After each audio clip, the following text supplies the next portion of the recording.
Welcome back from the break. Bienvenidos, bienvenidas del descanso.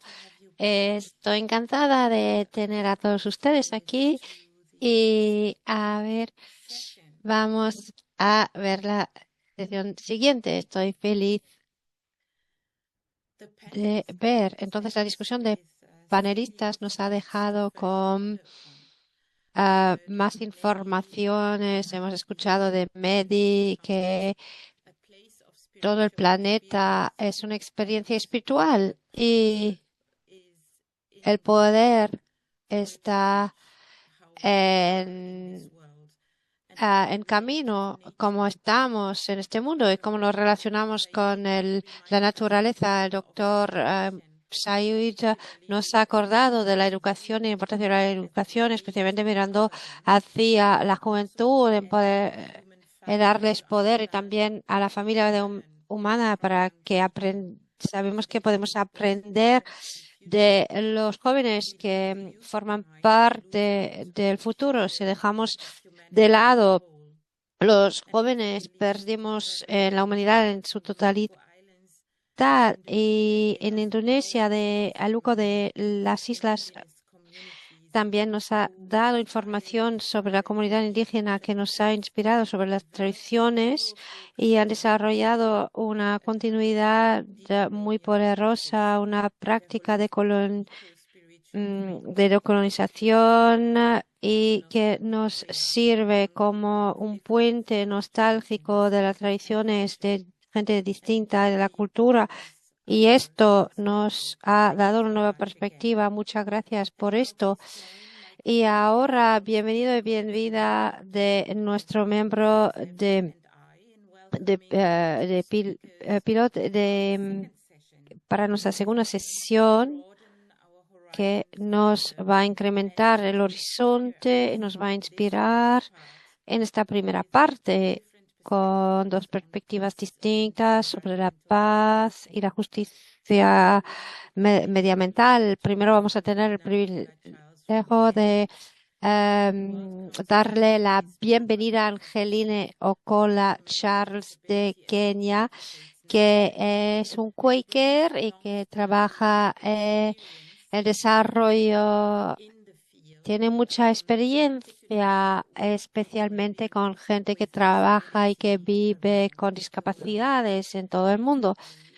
Hace poco su atención fue prestada en la intersección de género, discapacidad y cambio climático. Ha hablado sobre un proyecto reciente que ha hecho en Ruanda y en Burundi, la resiliencia de las chicas y los niños en Burundi que viven con discapacidad. Su proyecto está basado en esto y para ella es un agente muy importante de cambio, no solo pasivo, de cambio climático, que es sensible para las víctimas. Bienvenidos y bienvenidas a Angelina Ocola, que va a hablar de su experiencia y nos va a presentar su presentación. Angeli, muchas gracias por estar aquí hoy y de hablar en esta dimensión sobre nuestro tema. Y muchas gracias y estamos encantados de escucharte. Muchas gracias. Espero que se me oyen.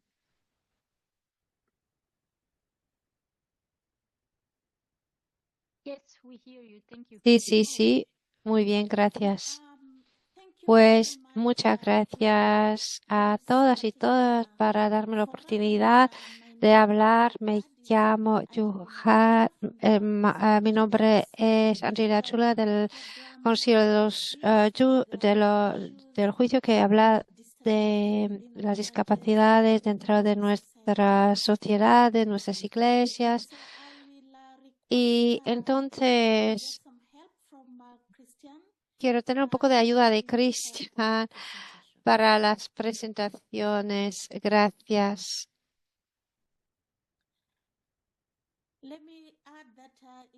Quiero añadir que es un gran honor de formar parte de este foro internacional sobre la creación de la paz, especialmente este año que tenemos una década de justicia climática económica de 2025 a 2034 y es una respuesta de las iglesias y de todas las personas vulnerables y también de la emergencia del cambio climático.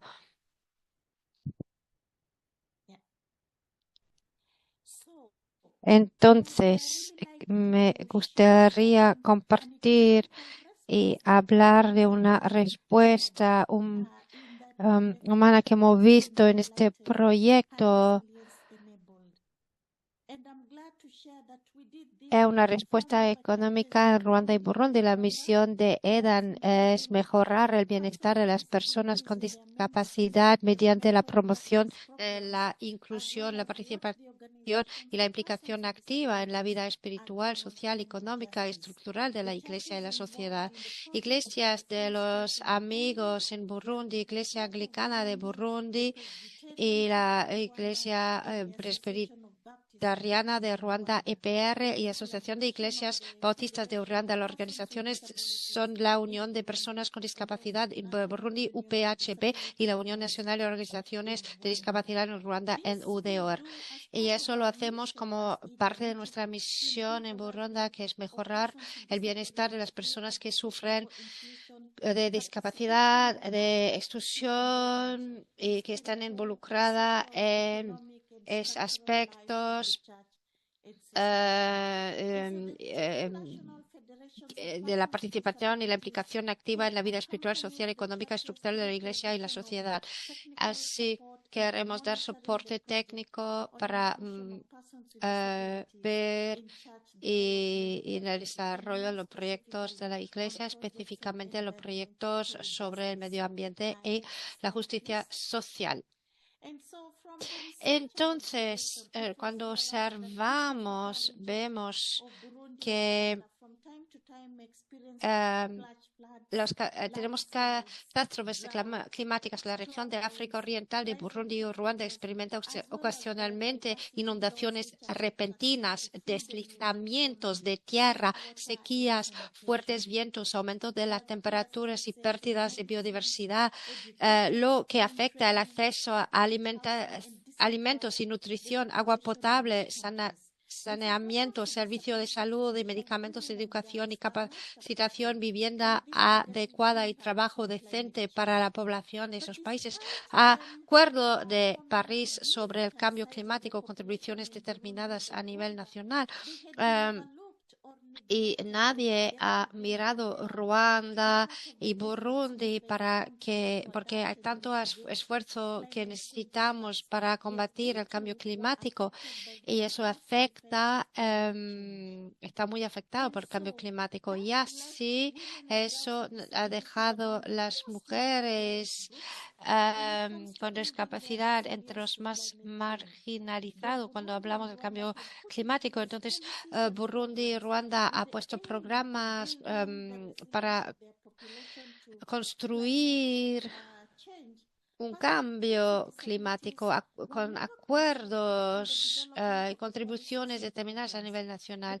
Y estos programas no tenían mecanismos adecuados para incluir las chicas y las mujeres con discapacidades, para evaluar. Y por eso necesitamos enfocarnos en la inclusión de las mujeres y de las niñas con discapacidad y para los padres en la resiliencia climática y reducir con programas que reducen el riesgo de catástrofes climáticas. En 2021 hemos creado un programa para esas mujeres y niñas con discapacidad con los dos gobiernos que que ha formado parte del Acuerdo de París sobre el cambio climático, con contribuciones determinadas a nivel nacionales, con convenio a las Naciones Unidas sobre la diversidad biológica, CDB, con la Convención de Lucha contra la Desertificación, CLD, y la Convención Marco sobre el Cambio Climático, CMNUCC, y el Protocolo de Kioto, así como el Programa Nacional de Acción para la Adaptación, PNAA. Entonces, hay acciones y aspectos destacados, un llamado a la participación significativa, informada y efectiva de las mujeres y niñas con discapacidad en los procesos actuales de formulación de políticas y toma de decisiones sobre el clima. También la necesidad urgente de desarrollar una guía específica para las mujeres y niñas con discapacidad y sus organizaciones representativas en las acciones y la toma de decisiones relacionadas con el cambio climático. También necesitamos un llamado a estrategias de adaptación y mitigación del cambio climático a medida para mujeres y niñas con discapacidad en los programas y procesos legislativos en curso. Una llamada a facilitar vías para participar en la promoción y la creación de redes y entre las organizaciones de la sociedad civil, los líderes religiosos, los responsables de la toma de decisiones gubernamentales y las instituciones de investigación son aliados importantes. También el último punto es desarrollar la capacidad de los grupos de mujeres existentes para movilizar recursos y abogar por la asignación de fondos para incluir las cuestiones de discapacidad en las intervenciones sobre el cambio climático. Hay mucha gente que no tiene mucho conocimiento sobre las mujeres en el cambio climático y en esta situación. Entonces tenemos que tener un informe de políticas sobre impactos del cambio climático en las mujeres y niñas con discapacidades para incluir estas intervenciones en el cambio climático, porque eso es lo que hemos dicho que no tenían. Entonces, me gustaría también preguntar cómo lo hemos hecho. Pues hemos tenido que desmantelar el estigma abogando por la dignidad en la acción climática. Es decir, que las mujeres y niñas con discapacidad se encuentran entre los grupos más marginados cuando se trata de desarrollar su resiliencia en el cambio climático y para su sobrevivencia ecológica, sino también de defender la justicia en el valor humano. Necesitamos también unir la reflexión teológica con la defensa práctica que brinda un recordatorio convincente de que la lucha por la resiliencia climática en África debe ser basada en la plena inclusión. Destacando el papel de los líderes religiosos para ayudar a las mujeres con discapacidades a salir de la falsa creencia de que el cambio climático es un acto de Dios y que los seres humanos no pueden hacer nada. Tenemos que destacar la fuerte necesidad de una fuerte defensa por parte y con la inclusión de las mujeres con discapacidad como un criterio clave en todos los fondos climáticos y asegurarse de que este fondo se utilice para fortalecer su resiliencia al cambio climático. ¿Qué hemos hecho? Las actividades realizadas. Hemos hecho trabajos en las regiones más afectadas por la crisis ambientales. Hemos implementado acciones como grupos de ahorro y capacitación en defensa del clima, respondiendo directamente a las vulnerabilidades económicas y sociales de los WGWDS. Hemos hecho campañas de plantación de árboles y participación política en la comunidad ciudades, a nivel de las aldeas, apoyando estrategias nacionales como el marco de Sendai y el artículo 11 de la CDPD, contribuyendo a las agendas de inclusión climática de la discapacidad, influyendo en las plataformas nacionales, provinciales, impulsando al ministro de Medio Ambiente a integrar las consideraciones sobre discapacidad en los planes estratégicos, como el Plan Estratégico para Burundi de 2024 a 2027, del Programa de las Naciones Unidas para el Desarrollo PNUD, para bajar los estereotipos que tenemos, empoderar a las mujeres para que puedan hablar. Y hemos realizado también que hay plataformas para el medio ambiente, para implementar las consideraciones dentro de planes estructurales como el programa de desarrollo UNDP de desarrollo y los planes estratégicos de Burundi.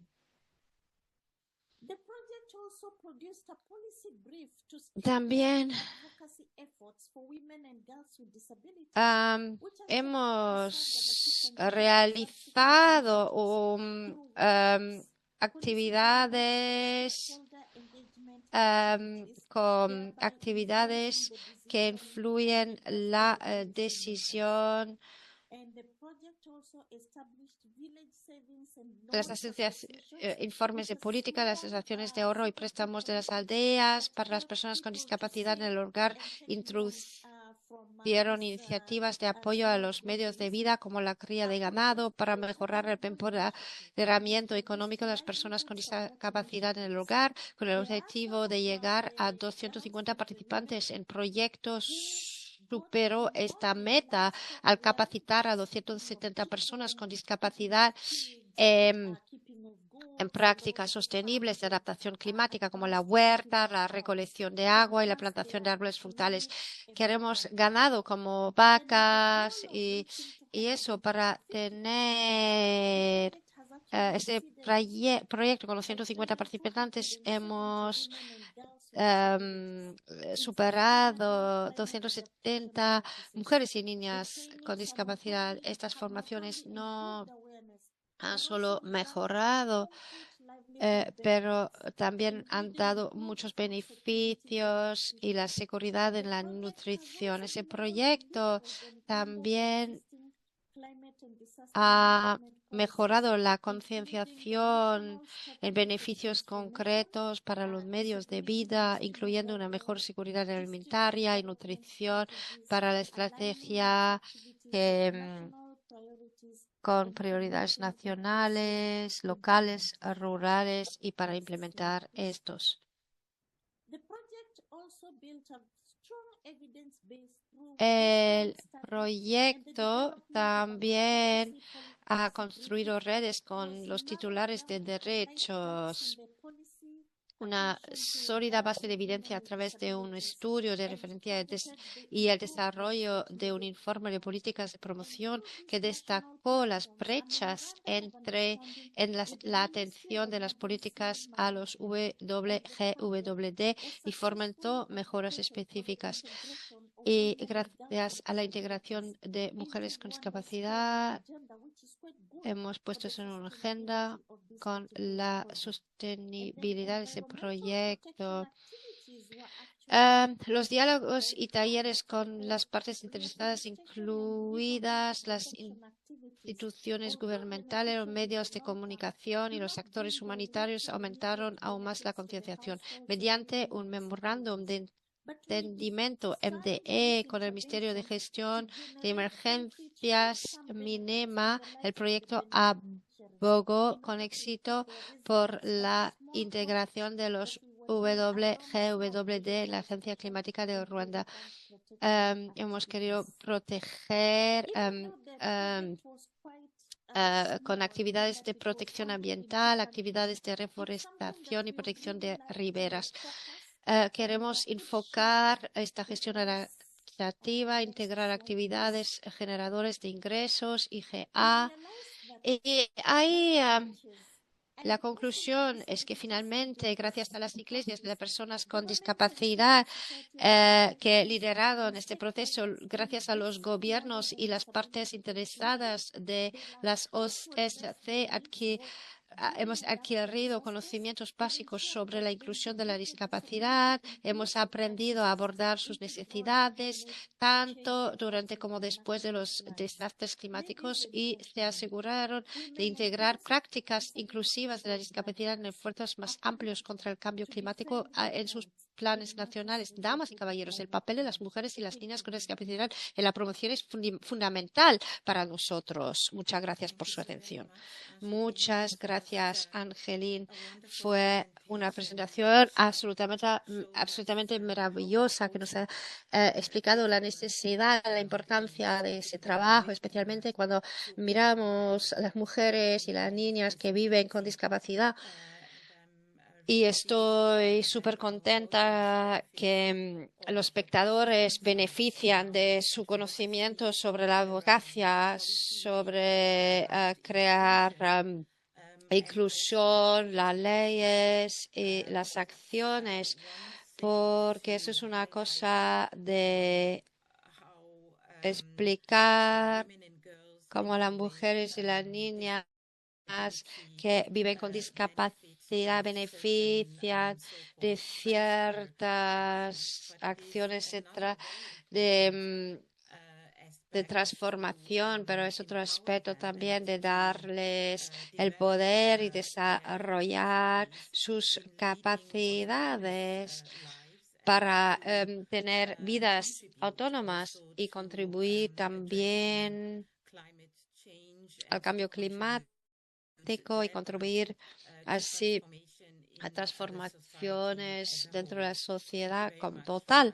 Muchas gracias para explicarnos esto de forma tan aguda. Muchas gracias. Ahora pasamos a nuestra segunda parte de nuestro programa y voy a pasar el micrófono a mi colega, doctor Jacobo José, que le va a presentar nuestro próximo presentador. Muchas gracias. Entonces, bienvenido a Dr. Jacqueline Bukerawit. Dr. Jacqueline Pegawit es un miembro de las comunidades de Canadá, es un educador y un activista que trabaja en la cultura, entonces la sabiduría, espiritualidad indígena y la recuperación de los derechos sobre la tierra. Jacqueline Hukimawit de Canadá es miembro de la comunidad Mushke cree y ha obtenido un doctorado centrado en el feminismo indígena. Ha trabajado en diversos proyectos de organizaciones indígenas, en el activismo, trabajo juvenil e iniciativas de reconciliación. Tienen en la sección la posibilidad de hacer preguntas, hacer intervenciones, dar opiniones. Entonces, bienvenida, doctor Jacqueline Hukimau-Witt, bienvenida a presentarlos. Bienvenida. Muchas gracias. Wachi, muchas gracias por esta presentación. Es un gran honor de formar parte de esta membresía espiritual que intenta encontrar soluciones con el problema del cambio climático que cambia todos los animales y la naturaleza y todo lo que ha sido creado.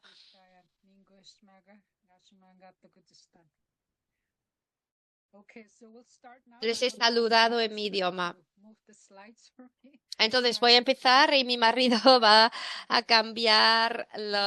va a poner los transparentes. Muchas gracias. Si me puede concentrar en lo que estoy hablando. Muchas gracias. Entonces lo primero que quiero decir y compartir con ustedes es somos indígenas y mujeres indígenas.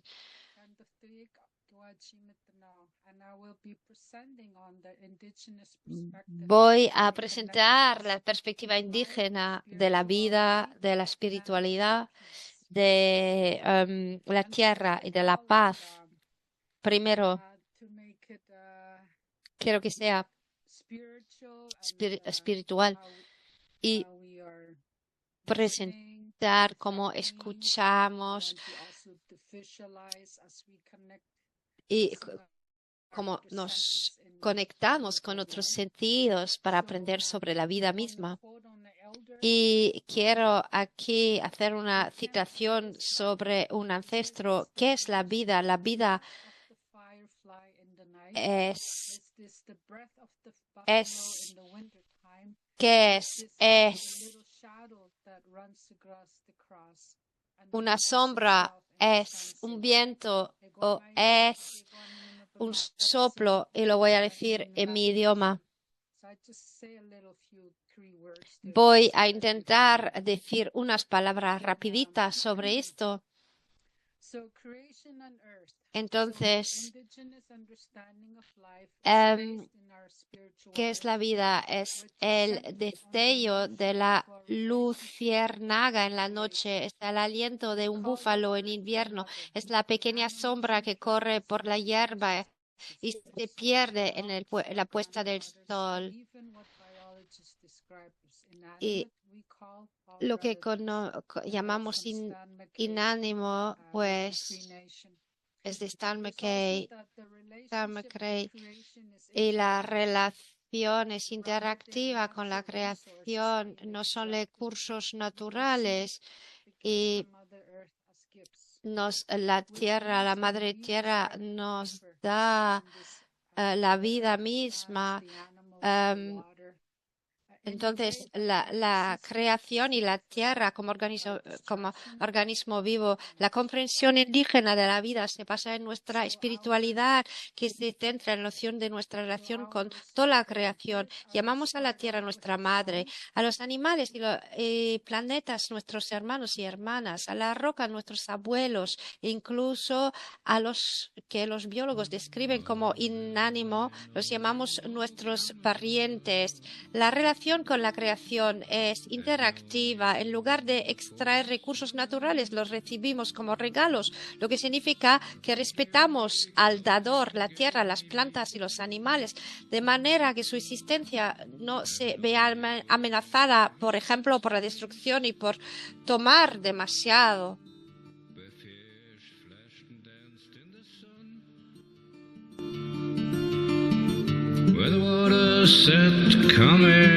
Nuestra responsabilidad es imperativo que aprendamos a compartir y cuidar de nuevo que era nuestra forma original, porque lo único que va a importar es cómo nos relacionamos unos con otros y nadie podrá fingirlo nunca más. Eso fue mi marido, ha escrito esta canción y en el trabajo que hemos hecho. Entonces, básicamente habla de cómo vemos la tierra y cuánto respeto y amor tenemos para nuestra tierra. Y nuestra tierra es sagrada, es nuestra responsabilidad, es nuestro deber de cuidarla. Es imperativo que compartimos. Eso fue el modo de vida de origen. Porque la única cosa que es importante es cómo nos relacionamos con la tierra. Nadie puede fingir. Tenemos que mirar a nuestro alrededor y reconocer quién es nuestra hermana, quién es nuestro hermano y quién es real. Y este ha sido escrito por Solomon, que tiene 2 hijas. Y aquí está hablando de sobrevivir, de la co-creación. Formamos parte de esto. Y mis padres se han criado en la naturaleza y me han enseñado a respetar y de cuidar nuestra tierra. Mis padres han sido introducidos a la escuela residencial en 1930. Fue su experiencia. Son tan resilientes que pueden practicar todavía.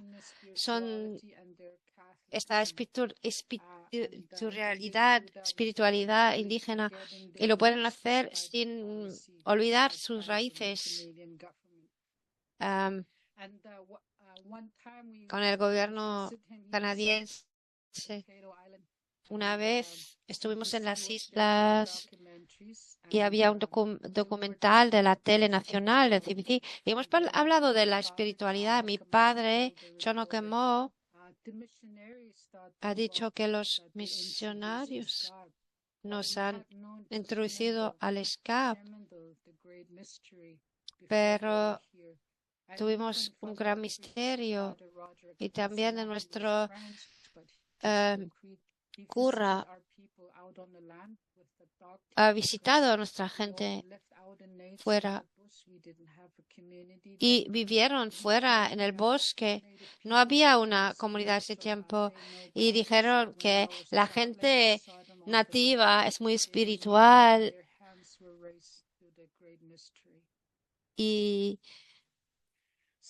suben las manos hacia el misterio. Ahora voy a seguir la fundación de la vida. ¿Qué es? Voy a explicar cada elemento, los fundamentos de la vida y la paz. Número 1, la interconexión es la creencia de que los humanos no están separados de la creación, del mundo natural, sino que son parte de ella. Todos dependemos unos del otro, todas mis relaciones. Es importante que haya respeto a toda la vida. La vida es un regalo y todos los recursos necesarios para la sobrevivencia son regalos. Y tenemos la responsabilidad, el deber de hacer nuestra parte para asegurar que la vida primato-sovin continúe y los llamados administradores.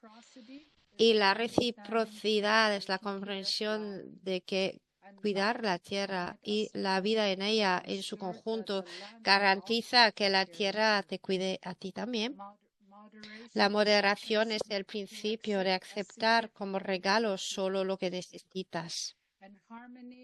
Armonía es mantener toda la vida en equilibrio para que la vida pueda continuar, no basada en supervivencia, no del más apto, sino del todo, porque necesitamos que el todo se mantenga en forma y tenemos 7 lecciones de nuestros abuelos y cuando hablamos de la humildad, de la verdad y lo llamamos el aprendizaje de nuestros ancestros, de nuestros abuelos, el objetivo es la supervivencia del todo, no la ventaja personal.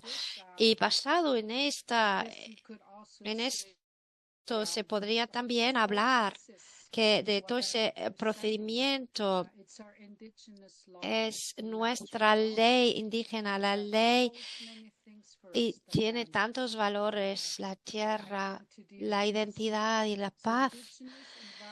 Los valores ambientales indígenas enfatizan una relación sagrada e interconectada con la naturaleza, creación y vida en su conjunto, considerando la tierra como proveedor. Por lo tanto, la tierra no puede ser poseída. Como el aire que respiramos no puede ser poseído. Por lo tanto, no podemos renunciar a lo que no poseemos, pero necesitamos la tierra y el aire para sobrevivir. Así podemos compartir la tierra, pero como fuimos puestos en la tierra, creación, somos responsables de la tierra, parte específica de la tierra en la que fuimos puestos y por lo tanto tenemos derechos sobre la tierra sin poseerla. Esto es menos complicado de lo que parece y es lógico. La tierra que heredamos de Quiche Manido, el creador, también es nuestra identidad y nuestra supervivencia, porque nuestra gente la ha cuidado desde tiempos inmemoriales. Nuestro pueblo, los Mushkegwo, existía en las tierras que rodean la bahía de James y pronuncian nuestros nombres en los vientos que mueven toda la vida en ella. Quitarle la identidad a un pueblo sería genocidio, lo cual no es en absoluto camino hacia la paz. Y ahora con todas las presentaciones que he escuchado, siempre hay conflicto. Y lo que queremos es la armonía y el respeto, pero el sistema del oeste impide esa relación. Así que ahora voy a hablar un poco de este proyecto que estamos haciendo.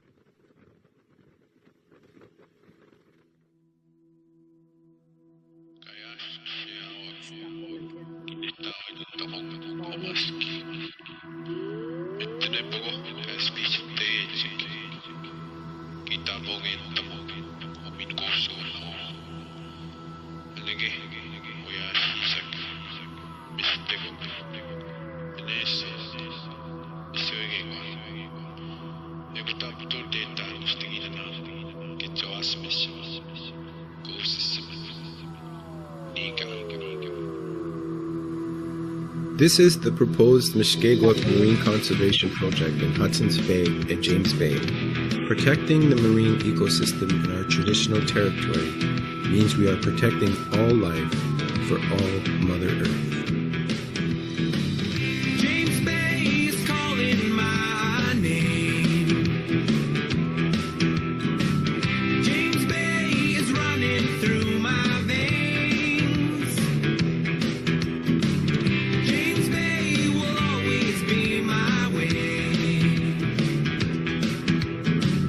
James Bay is who I am today. Home of the Mushkegowuk Cree, watching north of 60 on the telly.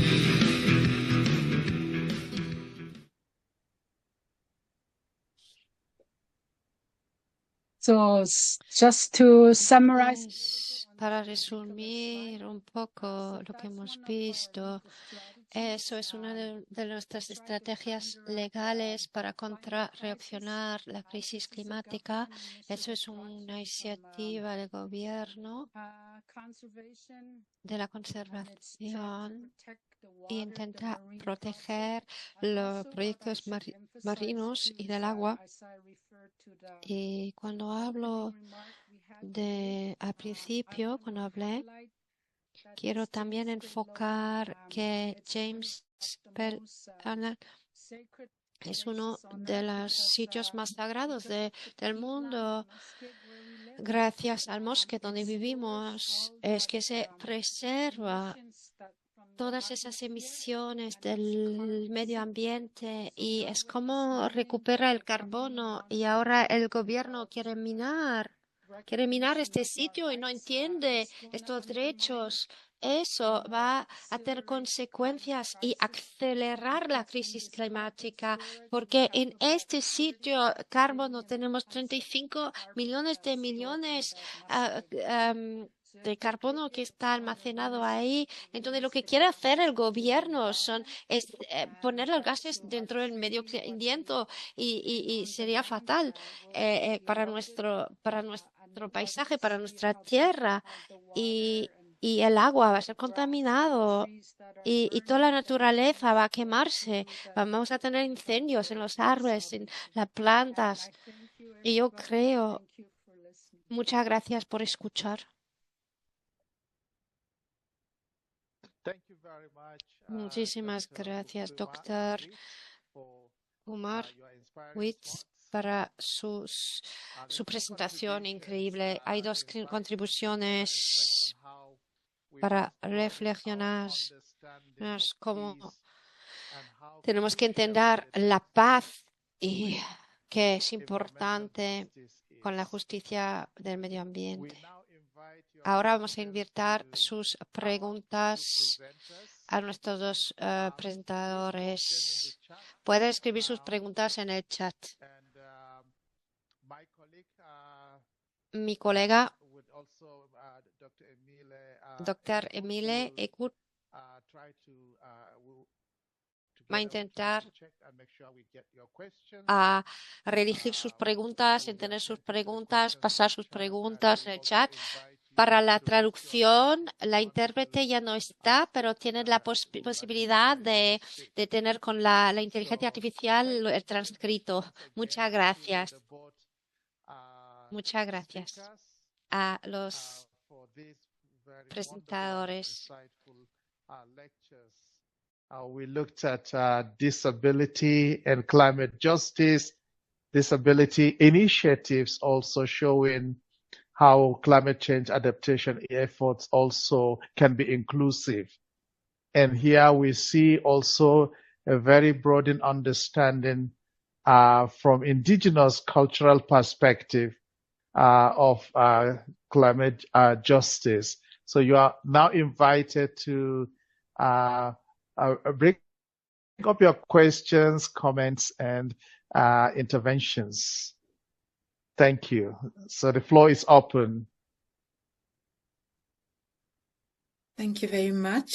Again, also to our speakers, Angeline and Jackie, that was most insightful. And while we are waiting for the questions to be posed, may we open the conversation with both of you. And I have another question to Angeline, because this aspect of inclusion is quite interesting, because, as you mentioned, it's not only about the consideration of women and girls living with disability in terms of the policy making itself, but I believe it's also important for the society as a whole to see how people living with disability can actively become agents of change, actually, in the face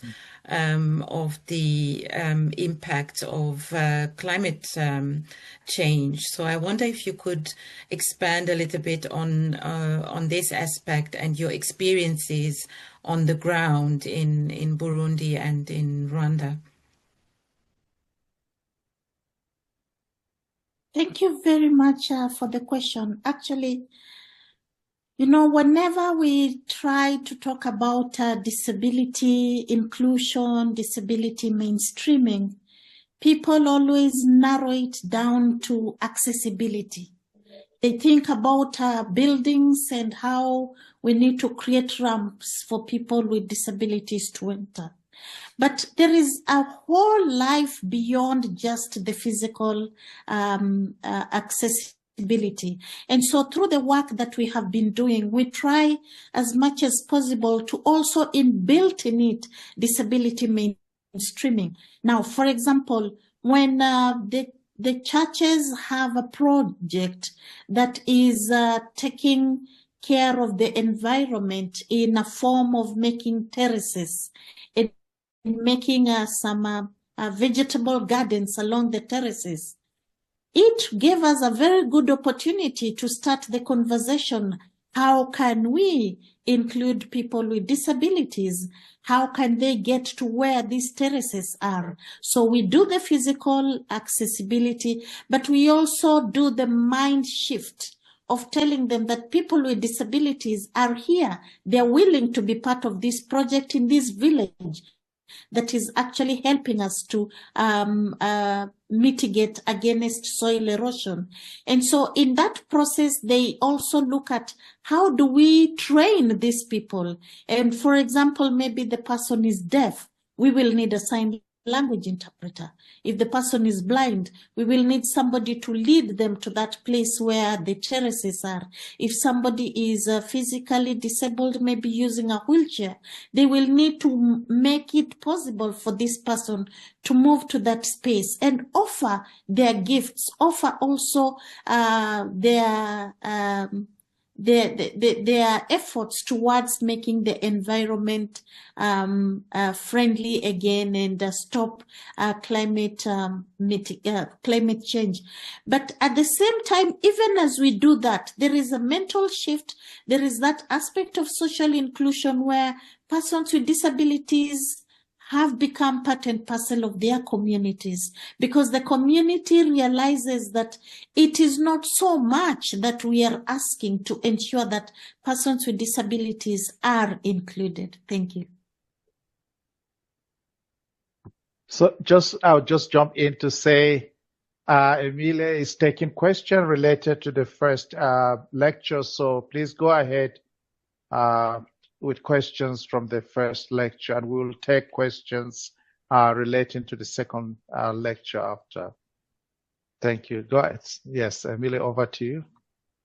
Thank you very much. And thank you again, Angeline, for your response. I think this awareness raising and mind shift on the level of the community as a whole is quite important. And now let me check if we have questions already. There is, one question, maybe that is to both of you.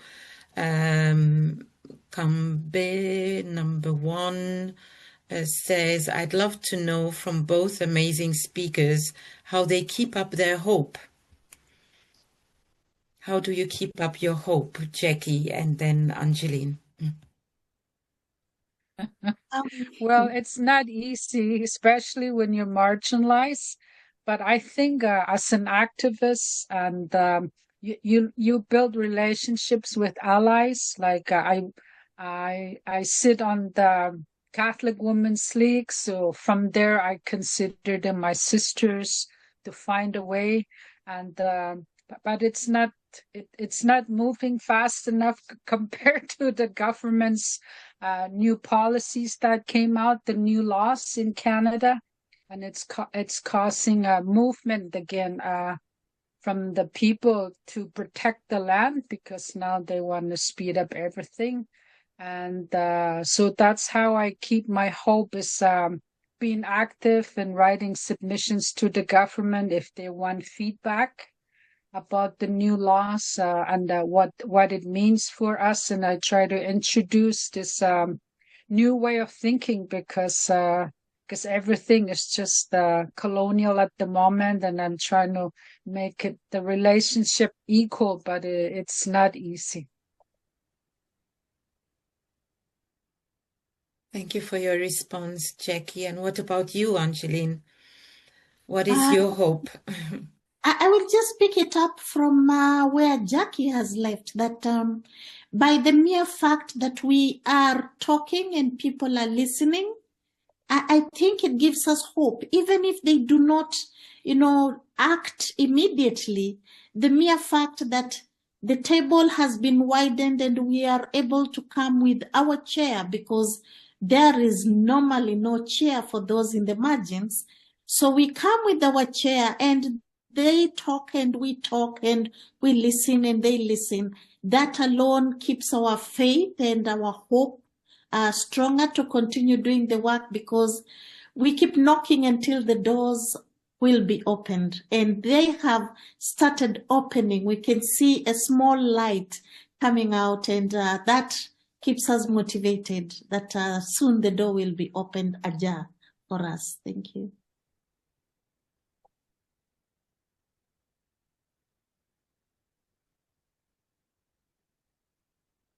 Thank you so very much. Yakubu, you are muted. Would you like to we ask have a question? We have a hand, Chuba.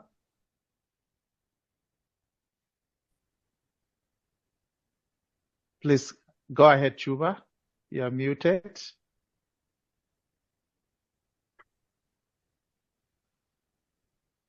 Chuba Jamir, go ahead. You have to unmute. It's already. Can you hear me now? Yes, go ahead. Okay, just one small questions to Sister Angelina. First thing, I maybe with my curiosity and with the limited knowledge, I think we are encouraged not to use the word as a disability. In other words, we are asked to use differently able. So I don't know, the word disability is a very right to use or not. That's one concern.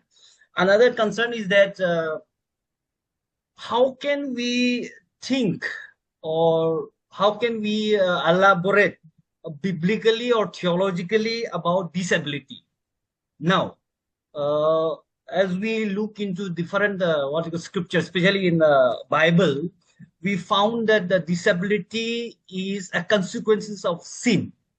So some churches try to leave behind in in the area of social and religious context. So when we talk about these kind of issues, I think how can we just think about this issue from the biblically?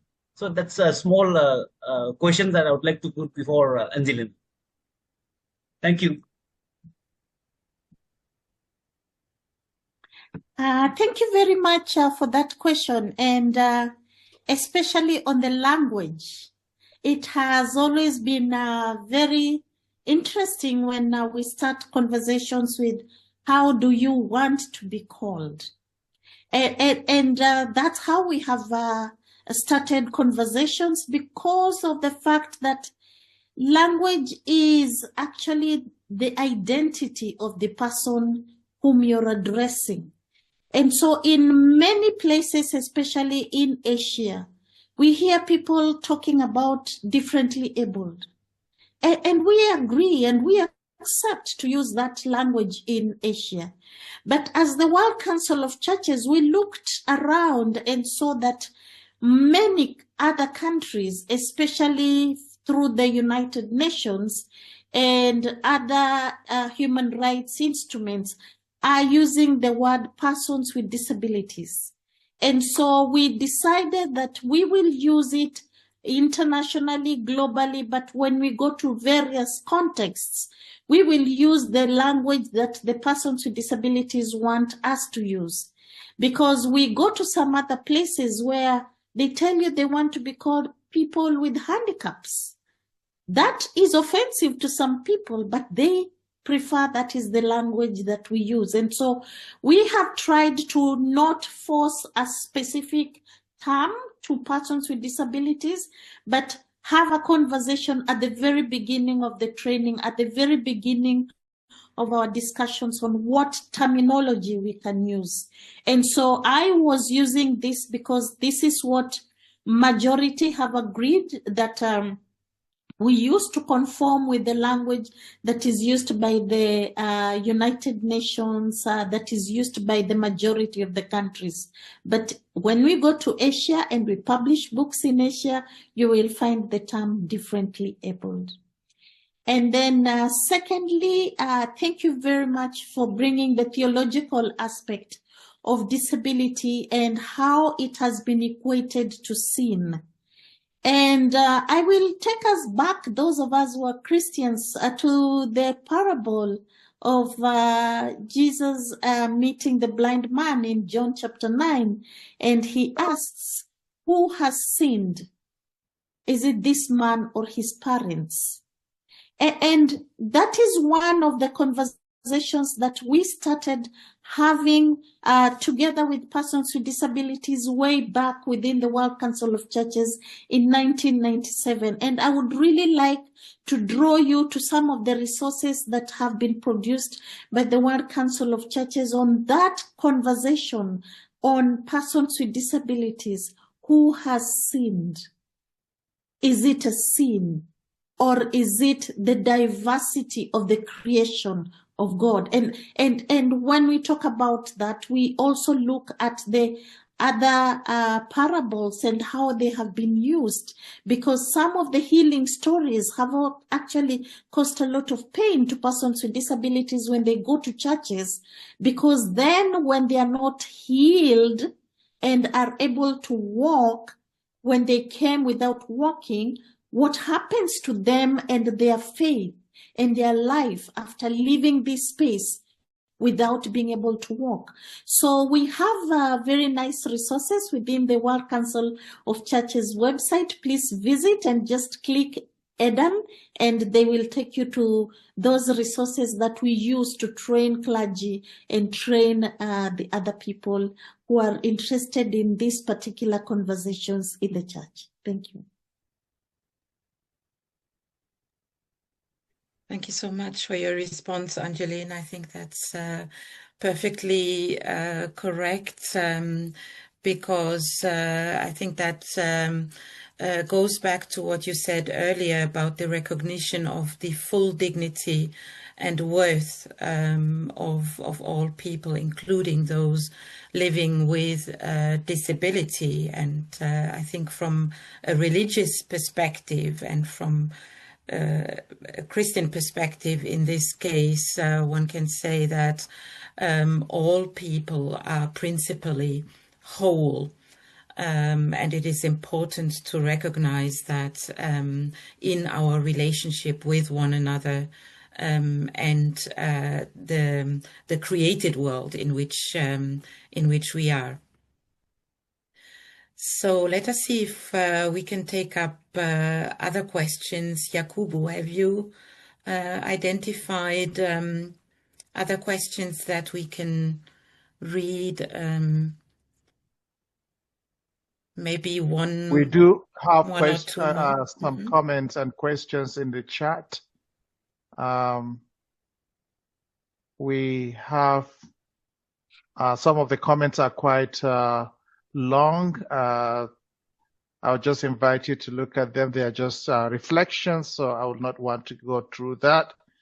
But there is a question here also about whether you think that diverse cultural constructions about disability and its causes impact inclusion efforts. I think you had touched a bit on this in just your last comment. Another question that is related to you also, I think that most of the questions are for the second speaker, Dr. Jacqueline, so I would like you to give it to you, Angeline, to touch on that, whether diverse constructions of about disability and its causes impact inclusion efforts.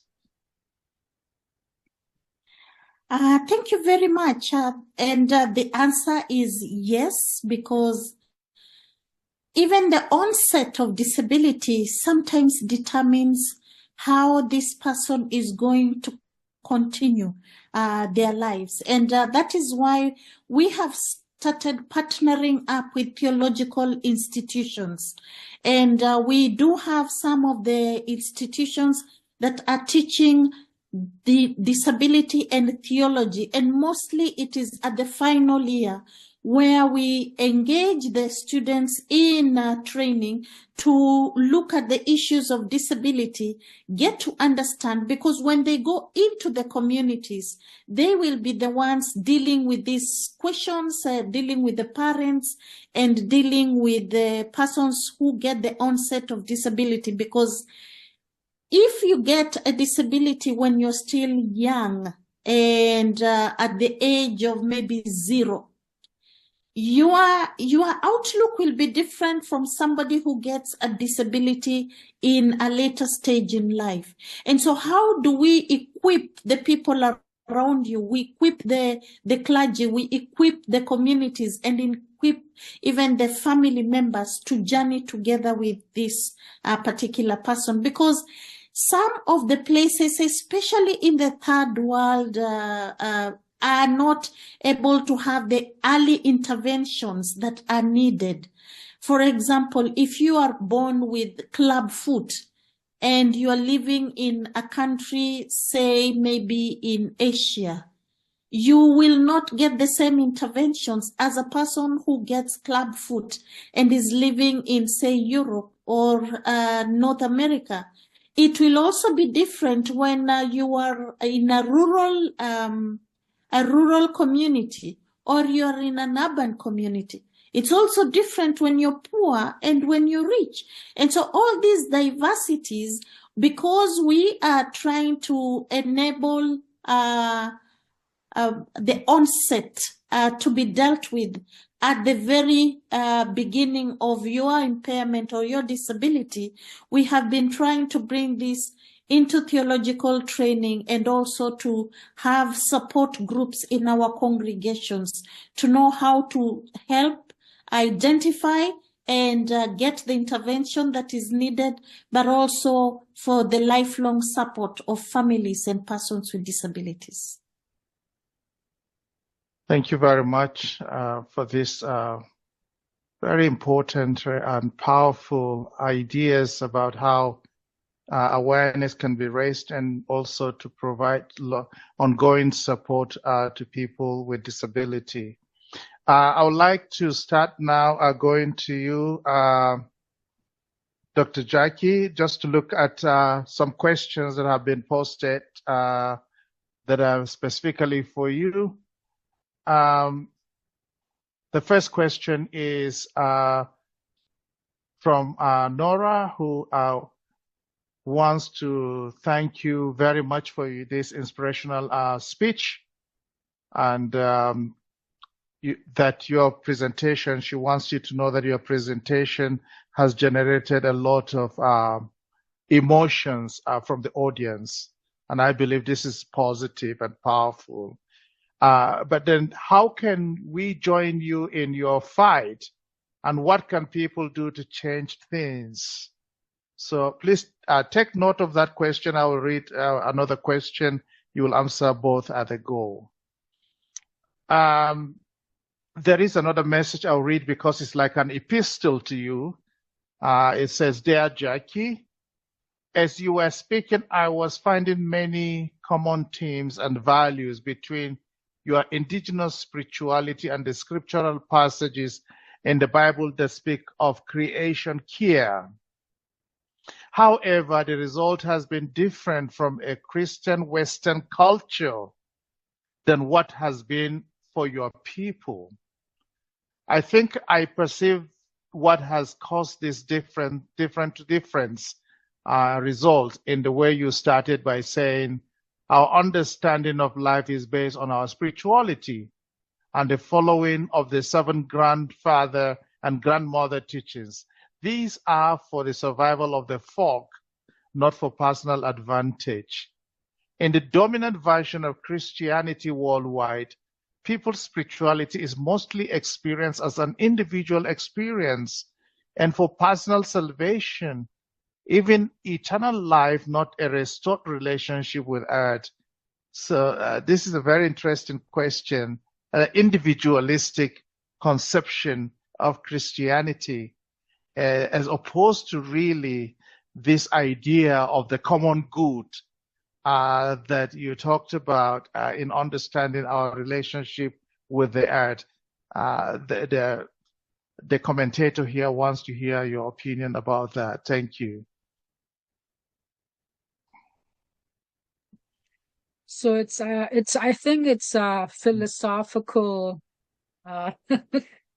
For us, it's philosophical, based on our worldview, and it's not quite in equal relations with the Western system. So I think, first of all, for some active representation, because Canada, they had started this Paris Agreement, and now of this new politics because of what Trump created with building nation and threatening to come take all our diamonds and nickel, it started this movement from the government to change the policies. They made new laws without our consultations. So, and because this is international and everything happens through UN, and the Pope plays his politics too, I think what would need to happen is that we have our foot in the system, like the that we have a table to sit with these people, at the UN level, or if the Pope is doing something, maybe that we have invitations to be able to attend these presentations so that we can present our worldview, what it means for us as Indigenous people, as a collective person representing my collective people, the nation. Our worldview is based on the nation. It's a way of life, and it's also, the philosophy is also, it's the foundation of our Aboriginal law. So when we talk about treaties, it's not just about land and private ownership. That's also a very Eurocentrical way of looking at the mediation or negotiations. We have our own belief system,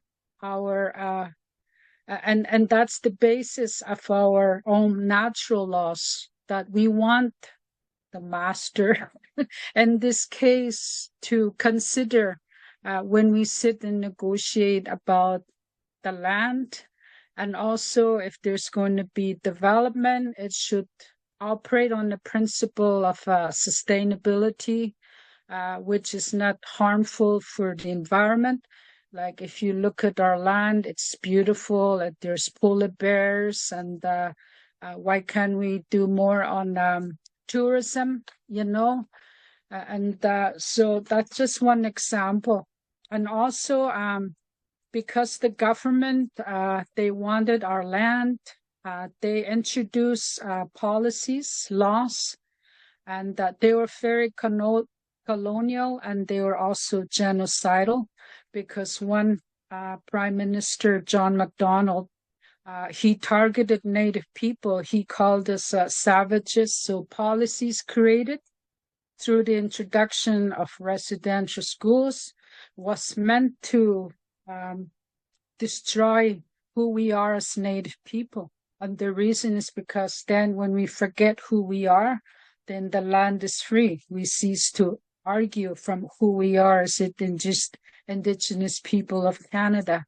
So you have to be very careful how questions are, because nowhere do I want to undermine our political position as we advocate what human rights, what Aboriginal rights means in the international legal context.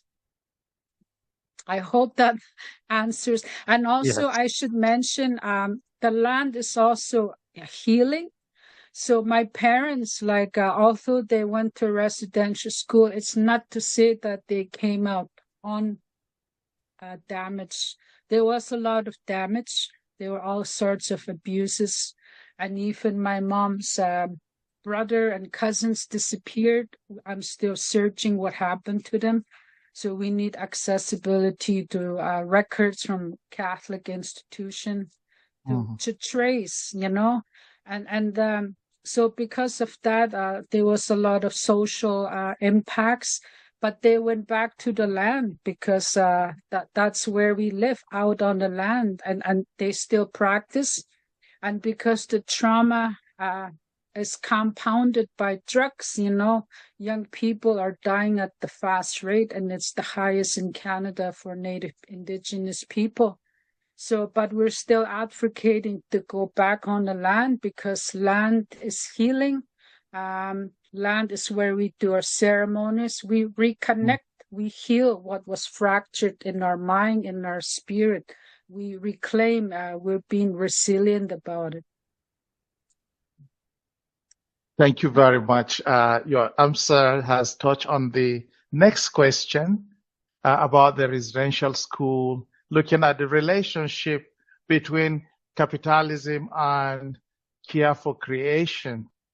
And is an example that capitalism doesn't have the power to erode our relationship with creation. Is that, and can you maybe touch on that? And then also, it will be interesting to hear from you, how has the presence of the Catholic faith changed the traditional worldviews of the Cree community, I will say. You've told us so much about the Cree culture, but has the Catholic Church presence impacted on the culture, especially worldviews of the people? And you can relate it to the impact of the residential schools, which you just mentioned, and also look at capitalism. Can capitalism take us away completely from our values, especially our relationship with creation? And the last question here on the chat is also, to what extent should religious philanthropical initiatives be involved in curbing climate and environmental menace in navigating our spirituality? So talking about religious philanthropic initiatives, to what extent should they contribute to curbing climate and environmental menace, especially by helping to navigate that spiritually? Another question is in French, and I will invite a French speaker to help us read that. My colleague, Yes, would you? Yakubu, yes, I would love to, but I have also the task to manage a little bit our time, unfortunately. So we would need to make a selection, and I would kindly ask our audience for their kind understanding. And I found it interesting how you, Jackie, established also the connection with Debjani's earlier contribution, or when she introduced us to carbon as a kind of diagnostic portal. And in a way, you take this up now by saying that the land of your community is also endangered by this type of threats, and maybe this is something that the last question also wants to lift up. How can that be navigated, and how can the types of spiritualities that you highlighted contribute to a type of resistance, with a short answer if possible, and then we round off for this part.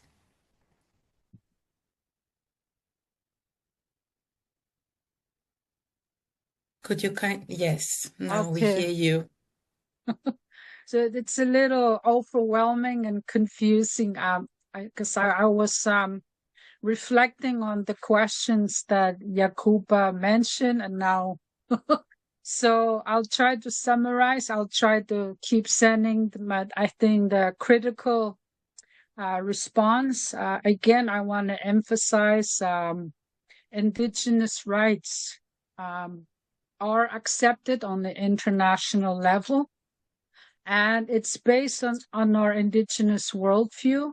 And through that, there's ceremonies, rituals, activities we do on the land for healing, and to heal our fractured relationships with our minds, with our relatives, within ourselves also, because it is this what we restore that will heal us and protect us from taking something that is alien and harmful to our being, whether it's drugs.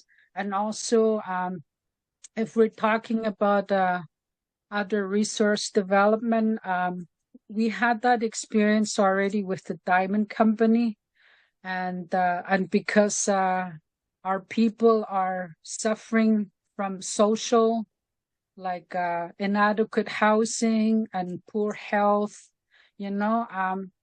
we took what came, and we thought with our negotiations we protect our land, our water, and the negative social impacts towards us as Native people.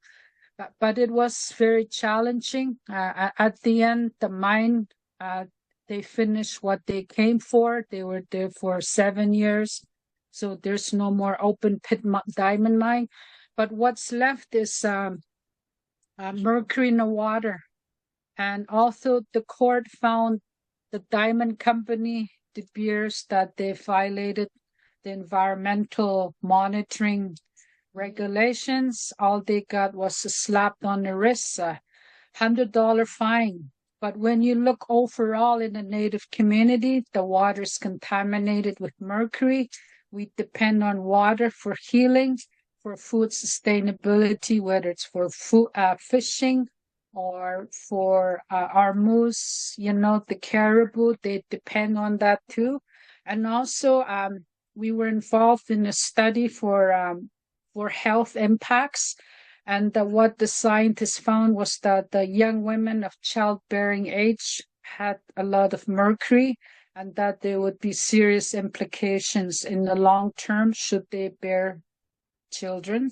So what's happening now, there's seem to be cluster of children developing autism. So and there's no help for these kids on our community. There's no special facilities for kids that are disabled. So, it's very challenging. So I think that's how I can answer for now due to constraint with time. And I think if I was to accept any help with philosophy programs, it would be that to be respectful with the indigenous people, and also to listen and to learn from us and to help us on the international level. Because I think at the beginning, Canada was hosting this Paris Agreement. So when you want to help, go back there and then go after our Canadian government to say, did you forget your commitment? Please, with your new laws, it's going to undermine, it's going to accelerate when they start digging in our peatland. The green gases will be emitted into the atmosphere, and that will not help the world. It's not only for indigenous people, it's the collective, it's the whole universe, because we're the gatekeepers with the peatland. It protects the whole planet. So what you do to it, it protects the whole. So it hits you too, wherever you are in this country. Mingush, thank you. Thank you so very much, Jackie, and once again also to Angeline. I think truly your contributions in different ways have enriched us and broadened our horizon. You asked the question of what is life at the beginning, Jackie, and you, Angeline, you brought us a strong and deep insight into what it means to conduct advocacy and to have a human rights approach in order to promote inclusion and to foster a peace that is truly lasting and considering all people so that life is possible on this earth. Thank you so much. Thank you to Yakubu for co-moderating this session. And so, meanwhile, perhaps some are still making a break. I just would like to say what we would like to do in the last half of an hour of this long and very intense and interesting day. And I would like to say it with a photo. Please, Christian, could you show the photo? Thank you. We have seen the symbol of the seedling sometimes today in some presentations.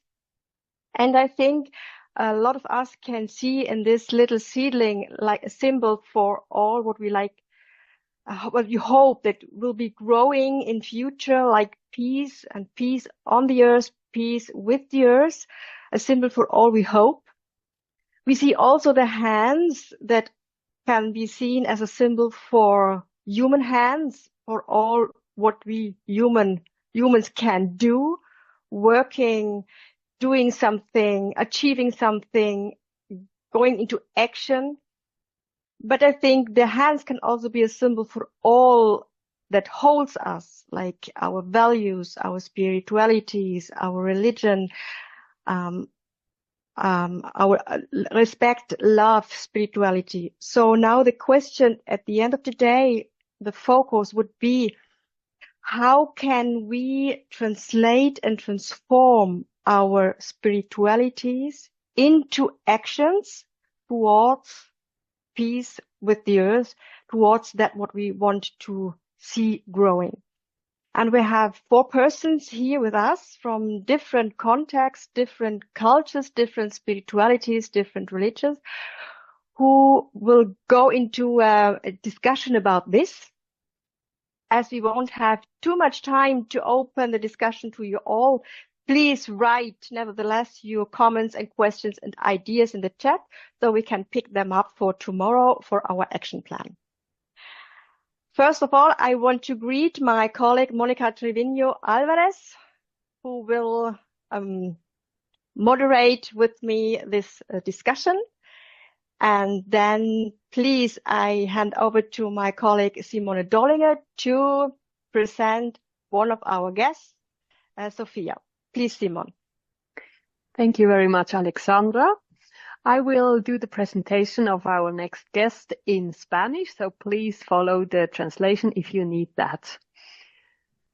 Me complace presentarles a Sofía Nicolasa. It's a great pleasure for me to present to you Sofia Chipana from Bolivia, from the population of Banara. So a warm welcome to you into this space.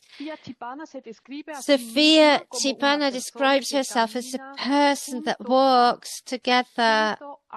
She walks together with communities that want to connect and interact with the communities of the Americas. She calls it deciding a texture. It's all about a metaphor in the context of the Andes in Bolivia.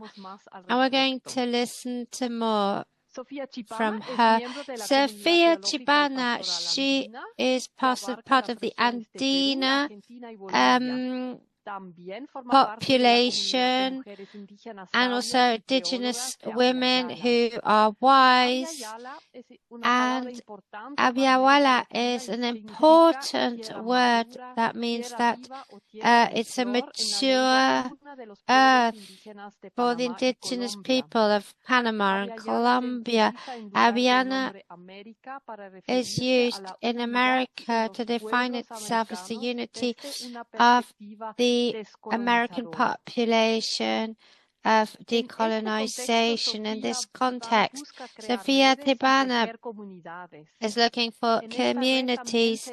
Here, it also has to do with the concept of living well, emphasizes the force of spirituality, interchange, and in this part of the life. As a theologist, Sofia knows about the biblical and the Christian people and the studies of socio-religious studies, so with diversity. Sophia, we're very much interested in knowing how this concept of spirituality goes together with a metaphor, so with the life in action, with peace and with the whole earth. Yes, thank you for the presentation. It's wonderful to be here with you, and it's very significant for me. I sent here a picture to present this notion of this as an Andine population. We see life as a big community of reciprocal communities. Here we've got the picture, and so this shows the diverse relationships that we all have and the various life communities. So in this vision of life, we've got the various cloths, but it's just another thread that flows in the correspondence. From this side, we have a consciousness that all of us, each and every one of us, we are interlaced. We act together in this interconnection that we have in the communities. We've got the consciousness that all of our actions are interconnected and have their repercussions. So in that sense, we are planting that we're saying that we cannot be separated. Peace on this planet and peace with the planet. These are realities and they go together. So with this consciousness of these reciprocal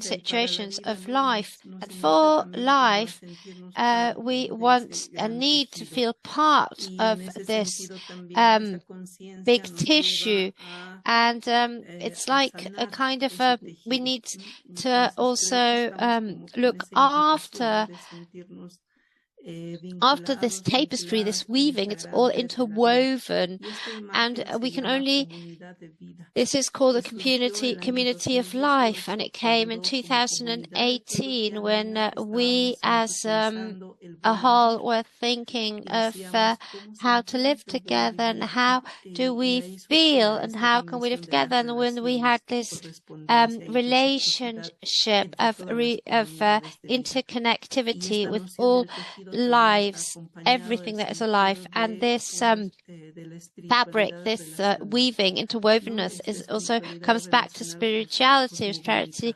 which is very, very symbolic. All of us, we are interrelated, we interact with each other. So there I'd like to invite you to feel this, because all of us, we've got this ancestral memory that we need to find again. Thank you so much, Sophia. Now we are within the topic, so thank you so much. That we first will now present the other three persons so that we can afterwards go into a dialogue. Is that okay for you? So please, Amelie, would you present Kesho, please?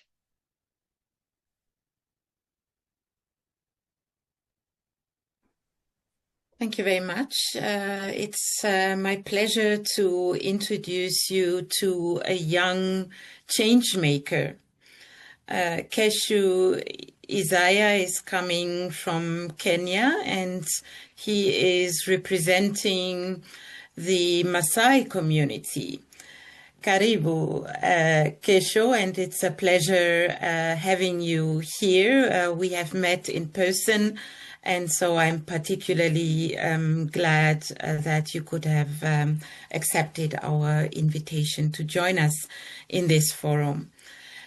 Kesho is a young climate activist and at the same time an environmental champion. He was selected last year as part of a group of 12 young leaders from different countries for the Kofi Annan Changemaker Initiative. And in this context, these young leaders have been offered a space to dialogue and also to share about their perspectives and actions over deep concerns that they have. We spoke earlier on about the importance to consider youth in their leadership, and I think that Kesho really stands for this active participation and leadership of young people. He is also the founder of the New Lion Project, a project that was created with the goal to bring together the strength of businesses, the heart of nonprofits, and the creativity of storytellers on eradicating food security. So the aim is focused on making the unheard heard, amplifying their voices and empowering particularly indigenous youth voices. in view of influencing the global policies through methods like storytelling, policy advocacy, research, and grassroots projects. So we are very interested to hear from you, Keshu, a little bit later how you expect to lead action by these methods. I now hand over to Janet, who will introduce to you our next panelist.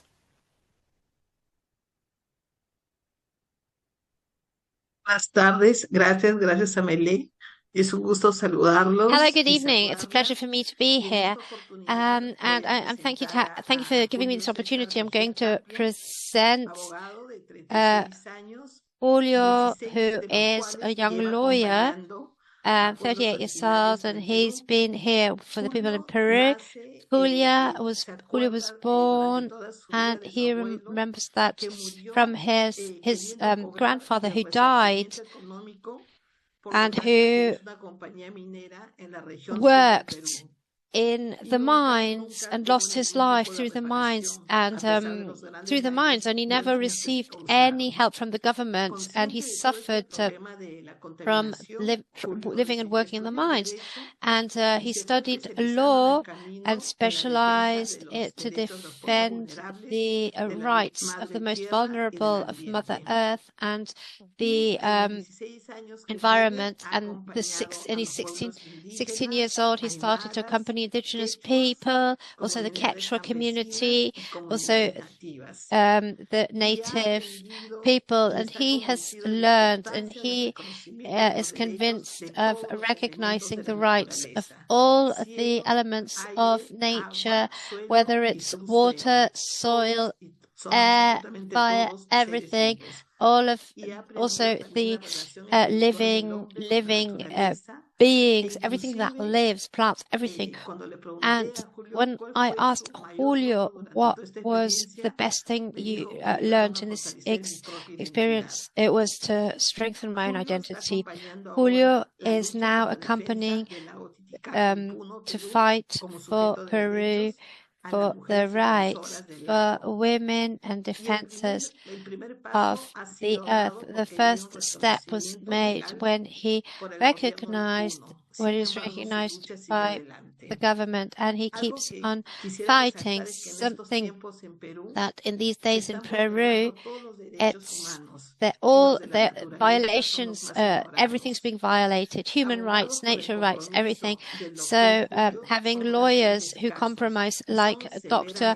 Julio Meya, is what we're looking for. They are so scarce. The normal actors, the normal lawyers that we know do not understand how they can say that natural resources are living beings. It's incredible. It's the National Association of Water of Peru wrote a letter asking whether this is really something living, whether this is a right to be.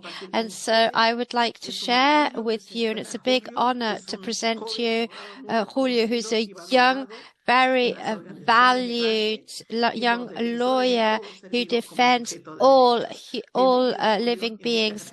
Warm welcome, Julio. Thank you so much. Warm welcome. Hello, good afternoon. Thank you. We have another guest, and once again, please, Amelie, it's your turn to present another person. Thank you very much, Alexandra. Yes, we have the extreme pleasure to welcome Professor Meera Bindu, who joins us from India. Thank you very much, Meera, for being part of this panel and our forum. Professor Meera Bindu is a philosopher, an educator, an interfaith scholar. She is an associate professor at the Manipal Academy of Higher Education in India, trained in philosophy with a doctorate in environmental humanities. Her work bridges environmental ethics, Indian philosophical traditions, and also feminist thoughts with a strong engagement in interfaith dialogue. She is also a prolific writer, and she is widely engaged with different religious communities and networks, and is in conversation on a broad array of topics from climate justice over caste and gender discrimination to the radical inclusivity that involves an active way of dismantling systemic barriers and the creation of spaces where everyone feels valued. She has spoken on Hindu perspectives in global forums on ecology, liberation theology, and interreligious dialogue across many international platforms. Her current research explores inter alia place-based philosophy, where she, among others, links ecology, ritual, and cultural meaning to wider interfaith conversations on justice and sustainability. Mira, we are very interested how Indian philosophy and Hindu religion can contribute to peace with the earth and can factually lead to action, and especially how interreligious and transcultural dialogue can enrich taking action. Thank you so much for being with us. Thank you so much, Amelie. I'm sure the dialogue will be very interesting. Thank you. So, as time is running, I prefer to just go into the thematic of spirituality and what is part of what I have heard, part of your spiritualities that we could try to translate, not only perhaps in your context, but to learn from your context and to share in this. So I hand over to Monica, please, to give your first question, please, to ask your first question. Yeah, of course. So, Sophia, firstly, we want to ask you and to all our audience, can this image interconnection become a global spiritual and activist language? It's about the tejido and the image that you have shown us before.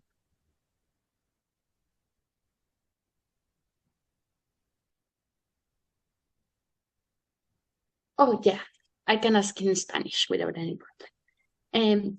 Sofía, could you maybe tell us about the image of this woven tissue? How can this be translated into a spiritual activist movement? Yes, of course, with pleasure. It's part of the consciousness that we ancient people have, but this is a tissue that is part of a cosmic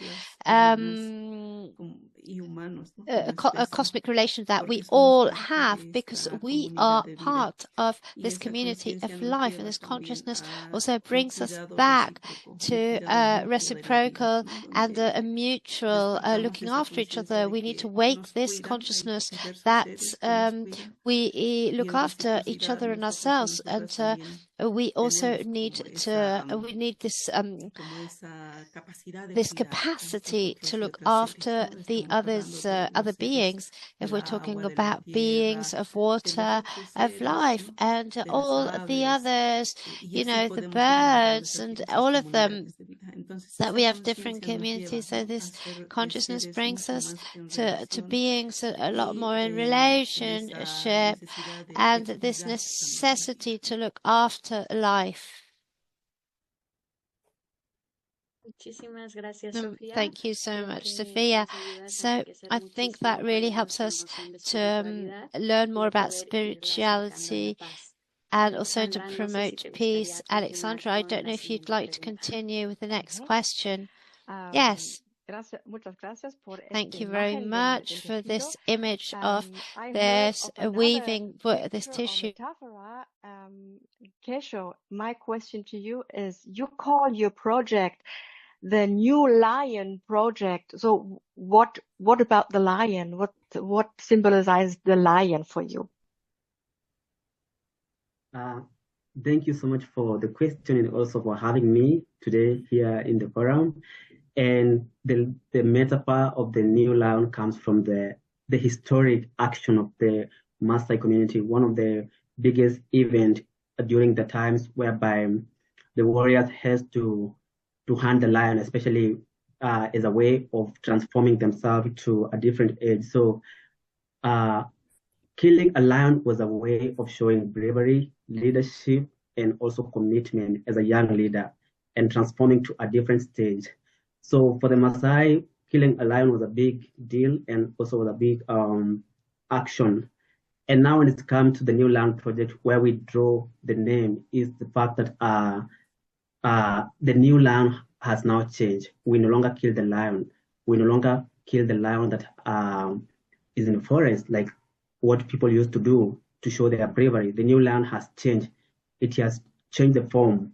And now the New Lion is biodiversity laws, climate change, and challenges that we have all over the world. And now the new warriors are now the new champions, the voices, the perspectives, and also the arms, the arrows that warriors used to fight for the lion are now the policies, the implementation, the ways and approaches that young leaders are using to solve present challenges. So for the New Lion project, the name comes from the iconic and also historical part of the Maasai and remembered event that they used to kill lions, and it happened to our dads and also our grandfathers. But for us now, everything has changed. We don't kill the lions, but the New Lion is what we are now doing, fighting for pressing challenges, amplifying our voices, carrying each and every effort to bring solutions to the society. Yeah. So you transformed an old tradition into something new for the new challenges of the world. That's really interesting. Yeah, it's more of like a framework now that now being used to influence the policies, a cultural framework that influence the policies, build the leadership. Yeah. I really would like to ask Julio and Mera if you have these changes of traditions also, but before I think we should take us the time to just see the beginning of a video of Kesho, just to see how the Maasai are celebrating this.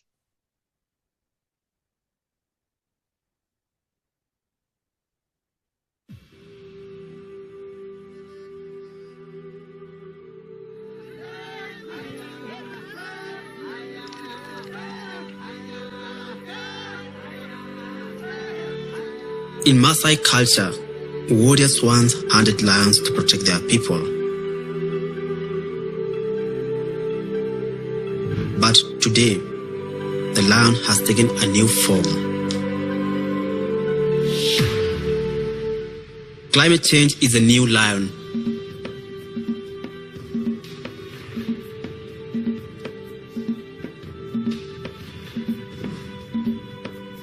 And the young voices are its new warriors.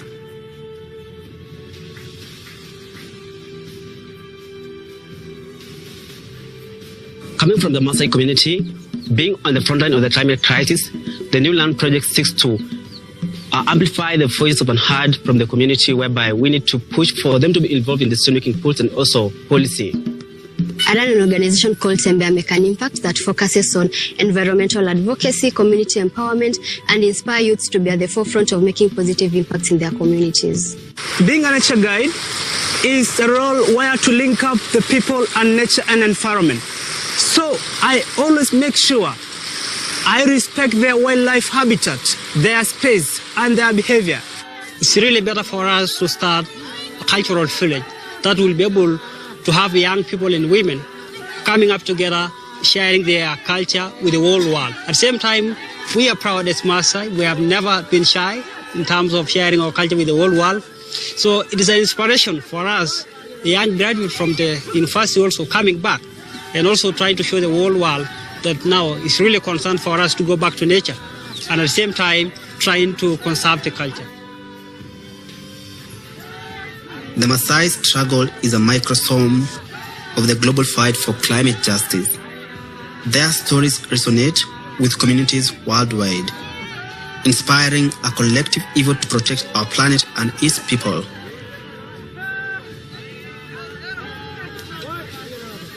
Our knowledge, passed down through generations, is our strongest weapon in the fight for our planet.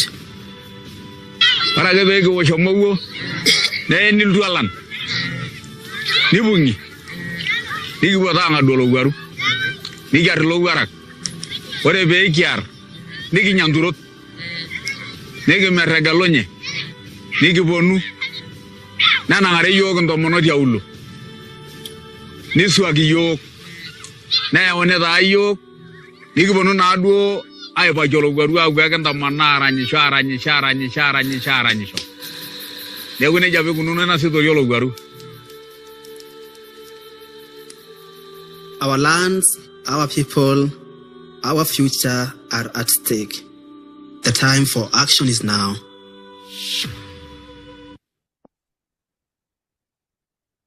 Thank you very much, Tesho, for showing us this video. I'm not Maasai, but it's speaking to me. So it seems that there are symbols and metaphors that can be shared with other nations and cultures also. Thank you. Please, Monica. I hope that Julio is still here. Or okay. Did he drop out?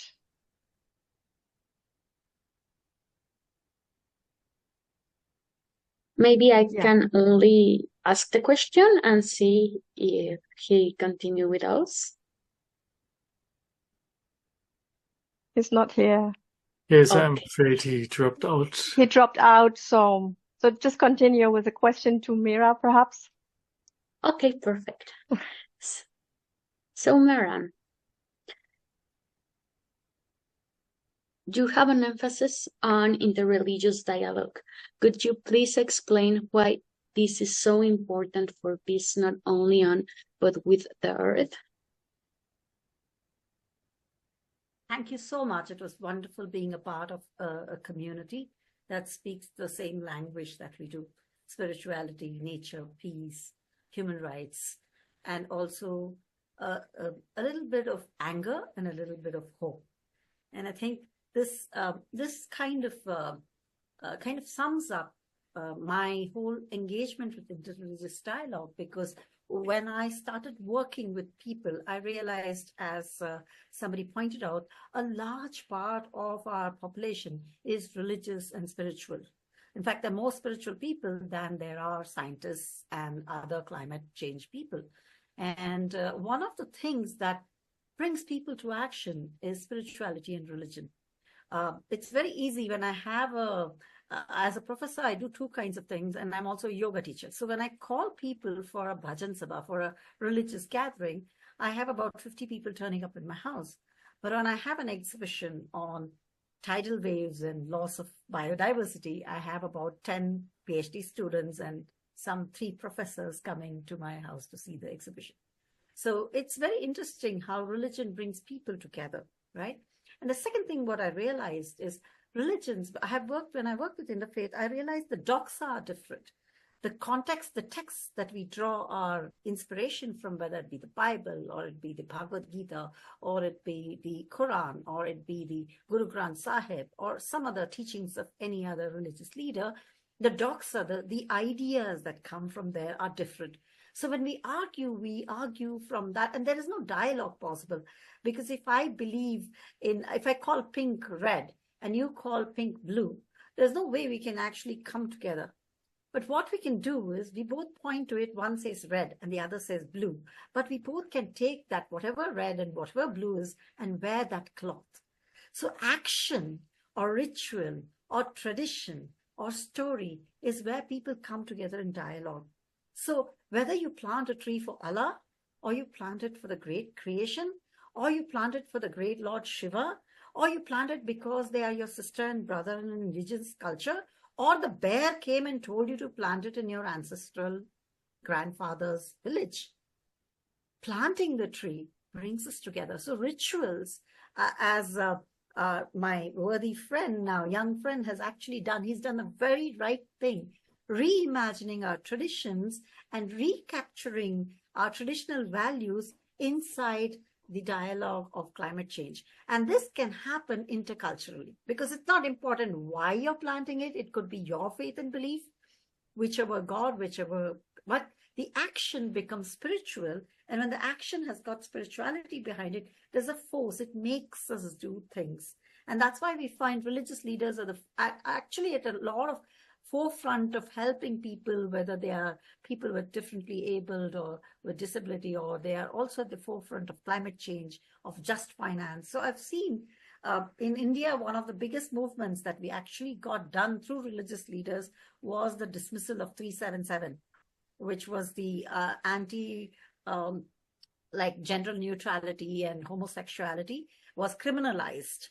And all the religious leaders got together from all religions, and they signed a document and sent it to the government and says, we religious leaders do not believe in discrimination based on gender and sexuality. And that law got removed. It was a dismissal of that law. And so I have seen the power of religion to transform people from a silent, peaceful community to a violent mob. I've also seen religion transform a violent mob into a silent, peaceful community. Religion and religious spirituality, the words of religion and spirituality have power, and the words of culture and tradition also have power. It evokes passion, and where there's passion, there's action. And I think that's where we have to, the language of spirituality, when I heard all my speakers speak, whether it's metaphors or it is ideas, I find them using the language of passion and emotion. And in that hand, that is care. And care doesn't exist in dry philosophical ethics. Care exists in motherhood and the love of God and the love of creatures. So that hand is caring. And that's feminist ethics too, right? Because mothers know how to care. They will also slap their child, but they will also pick it up and care for it. So it's not that floozy mother helicopter parenting. It's that mother who cares in the right way for the planet. So we are taking on the feminist care ethics in that. And that is where I think interreligious dialogue is very important. And mediation of the dialogue through rationality, through philosophy, through peace is important. So peace forms the context for interreligious dialogue that forms the platform for action and action plans. And this is how you go. Peace is the context. And when there is peace, there is interreligious dialogue. And when there's dialogue, there's call for action. And when there's call for action, there is action. So I think that is how we build it up. So peace underlies climate change, justice, and all those things. So peace is, that's why we say, Om, Shanti, Shanti, Shanti. It is such a common thing in all Hindu texts. We end with Shanti. Shanti is so important. Shanti means peace. Thank you very much, Mira, for advocating for the role of spiritualities and religions in our societies. But now we have an advocate here. Estoy encantada, Julio, que estás aquí de nuevo. ¿Qué dice un abogado? Thank you for being back, Julio. What does a lawyer say the law, when we talk about the law? What can the law say to act for peace, for the peace of the earth? Muchas gracias. Thank you very much. Ahora estoy justamente con Now I'm with the Organization of Women in Titicaca. Judicially, we do recognize the rights and what they're looking for, and I'm helping them is what we want to have a change in civilization that converts this relation, human nature, that goes from exploitation to co-responsibility, that stops seeing nature as an object, as a thing, for use and starts being a right with intrinsic rights. This means that nature has a value in itself that needs to be protected, and this is why we need to reconfigure the laws, the political practice, the economies, the education, and the spirituality to be able to keep life. And so this vision, nature integrates ecological rights, intercultural dialogue and governance that participative, where the origins are here for the management of nature, to be able to see nature as a part of our society. Thank you. Even in law, spirituality seems to be very important. Thank you very much. I see the time is running too fast. We needed more time to discuss, and luckily we have tomorrow.